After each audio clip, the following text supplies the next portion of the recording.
अल्हम्दुलिल्लाहि रब्बिल आलमीन वस्सलातु वस्सलामु अला सय्यिदिल मुरसलीन व अला आलिहि व अस्हाबिहि व अज़वाजिहि व ज़ुर्रिय्यातिहि अजमाईन अम्मा बाद। मुहतरम सामिईन, अस्सलामु अलैकुम व रहमतुल्लाहि व बरकातुहू। दर्स हदीस का जो सिलसिला चल रहा था, आज उसकी 34वीं किस्त है, जिसके अंदर हमारा बाबुल इखलास चल रहा था, जिसकी कई अहादीस हो चुकी थी, मज़ीद अहादीस बाकी रह गई थी। इंशाअल्लाह उसको भी वक्तन फ़वक्तन उसका भी दर्स दिया जाता रहेगा। वअन अबी यज़ीद मअन इब्न यज़ीद इब्न अल-अख़नस रज़ियल्लाहु अन्हुम व हुवा व अबूहु व जद्दुहु सहाबिय्यून क़ाल कान अबी यज़ीद अख़रज दनानीर यतसद्दक़ु बिहा फ़वज़अहा इंद रजुलिन फ़िल मस्जिद फ़जिअतु फ़अख़ज़्तुहा फ़अतैतुहु बिहा फ़क़ाल वल्लाहि मा इय्याका अरदतु फ़ख़ासमतुहु इला रसूलिल्लाहि सल्लल्लाहु अलैहि वसल्लम फ़क़ाल लक मा नवैत या ज़ैद व लक मा अख़ज़्त या मा। रवाहुल बुखारी। हज़रत अबू यज़ीद मअन बिन यज़ीद बिन अख़नस रज़ियल्लाहु अन्हु रिवायत करते हैं कि मेरे वालिद अबू यज़ीद चंद दीनार लेकर मस्जिद चले गए। वहाँ एक आदमी के हवाले किया कि वो सदका करे, तो मैं उस आदमी के पास आया, मैंने वो दीनार लिए, वो लेकर घर आया। तो जब मेरे वालिद ने ये माजरा देखा तो कहा कि ऐ मान, मैंने तो तुम्हें देने का इरादा नहीं किया था। तो हम दोनों अपना ये झगड़ा हुज़ूर पाक सल्लल्लाहु अलैहि वसल्लम के पास ले गए। तो हुज़ूर पाक सल्लल्लाहु अलैहि वसल्लम ने इरशाद फरमाया, लक मा नवैत या ज़ैद, ऐ यज़ीद, जो तुमने नियत की थी वो तुमको उसका अजर मिल चुका। वलक मा अख़ज़्त या मान, और ये मान जो तुमने लिया है वो तुम्हारी ज़रूरत पूरी हो गई। यह हदीस बुखारी शरीफ की है। इस हदीस में बहुत सी बातें बयान की गई, बहुत सी बातें इस हदीस से मालूम होती है। पहली बात इस हदीस पाक से मालूम होती है कि जो रिवायत बयान कर रहे हैं ये उनके वालिद और उनके दादा, ये तीनों लोग सहाबी थे। सहाबी किसको कहते हैं, इसकी तारीफ एक मर्तबा सुन लीजिए कि ऐसा शख्स जिसने रसूलुल्लाह सल्लल्लाहु अलैहि वसल्लम से मुलाकात की हो, इस्लाम की, ईमान की हालत में, चाहे वो आपके साथ एक लम्हा ही क्यों ना रुका हो, और ईमान पर ही उस शख्स की मौत हुई हो, तो ऐसे शख्स को सहाबी कहा जाता है। दूसरी बात ये मालूम हुई कि सदक़ा नाफिला यानी नफली सदक़ात अपने उसूल और फ़ुरू को दिया जा सकता है। अब उसूल और फ़ुरू किसको कहेंगे? उसूल कहेंगे जैसे बाप है, दादा है, परदादा है वगैरह। फ़ुरू कहेंगे बेटा बेटी, नवासा नवासी, पोता पोती वगैरह। तो सदक़े की दो किस्में हैं, पहली सदक़े वाजिबा, दूसरी किस्म है सदक़े नाफिला। सदक़े वाजिबा जैसे ज़कात है, ये ज़रूरी है आदमी को देना, तो ये आदमी अपने बच्चों को या अपने वालिदैन को ये नहीं दे सकता, क्योंकि इसके उसूल और फ़ुरू हैं। और ज़कात उन्हीं लोगों को दी जाएगी जिनका जो मसरफ़ बयान किया गया है कुरान पाक के अंदर कि ज़कात किन लोगों को दी जाएगी, जो उसके मुस्तहिक़ीन उनको दी जाएगी। रही बात नफली सदक़ात की, तो ये अपने वालिदैन को भी दिया जा सकता है, अपने फ़ुरू को यानी अपने औलाद को भी इसको दिया जा सकता है। तो इससे बात मालूम हुई। तीसरी बात इस हदीस पाक से मालूम हुई कि आदमी अपने सदक़े के लिए, अपना सदक़ा किसी मुस्तहिक़ तक पहुँचाने के लिए किसी शख्स को अपना वकील बना सकता है। इसी तरह किसी इदारे को भी अपना वकील बना सकता है। ये हमारी रकम रख लीजिए, फ़लाँ जो आपके नज़र में मुस्तहिक़ है उसको ये रकम आप उसको पहुंचा दीजिए। तो इस तरह करना भी दुरुस्त है, जायज़ है।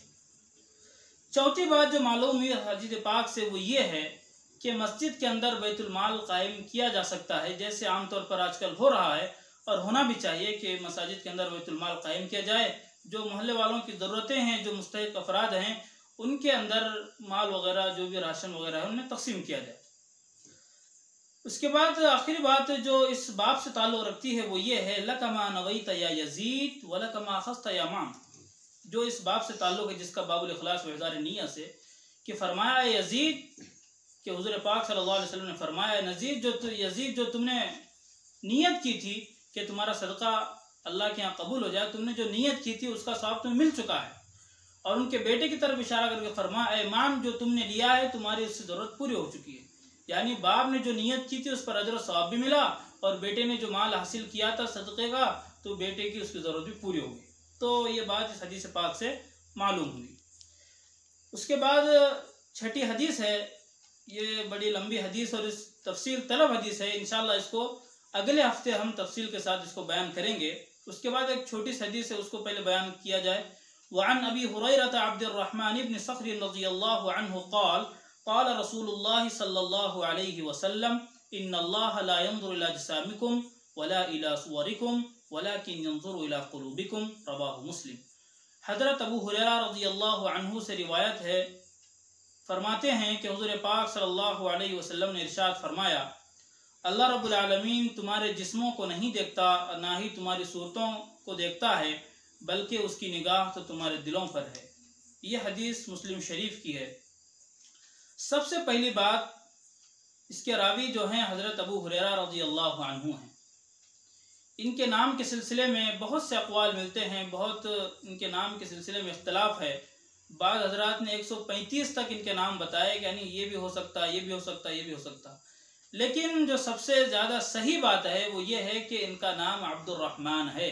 इनके वालिद का नाम सख्र है, अब्दुर्रहमान बिन सख्र। ये बड़े जलील क़द्र सहाबी थे। सन 7 हिजरी में इस्लाम लाए। हुज़ूर पाक सल्लल्लाहु अलैहि वसल्लम के साथ बहुत ही मुख्तसर मुद्दत ये रहे, लेकिन 4 साल या 3 साल की जो मुद्दत आपके साथ रहे तो मुस्तकिल हुज़ूर पाक सल्लल्लाहु अलैहि वसल्लम की खिदमत में रहे। मस्जिद नबवी में ये हमेशा रहा करते थे। हुज़ूर पाक की जो हदीसें आप वसल्लम बयान किया करते थे उसको ये याद कर लिया करते थे। इनसे यानी जितने सहाबा है सबसे ज़्यादा जिनकी रिवायात हैं वो हज़रत अबू हुरैरा रज़ियल्लाहु अन्हु हैं। इनसे तकरीबन 5374 रिवायतें इनसे मनक़ूल हैं।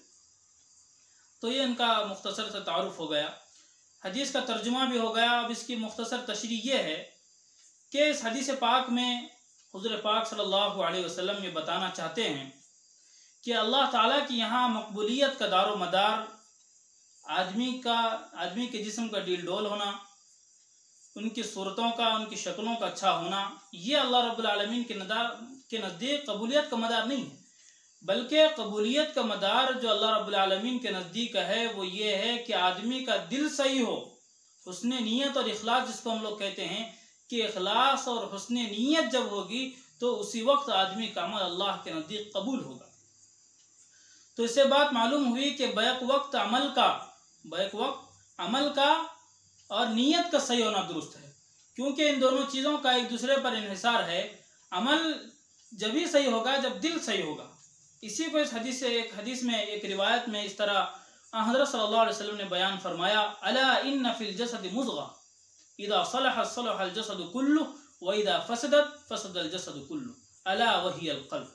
फरमाया कि जिस्म में खून का लोथड़ा ऐसा है कि अगर वो सही तो पूरा जिस्म सही, अगर वो खराब तो पूरा जिस्म खराब हो जाएगा।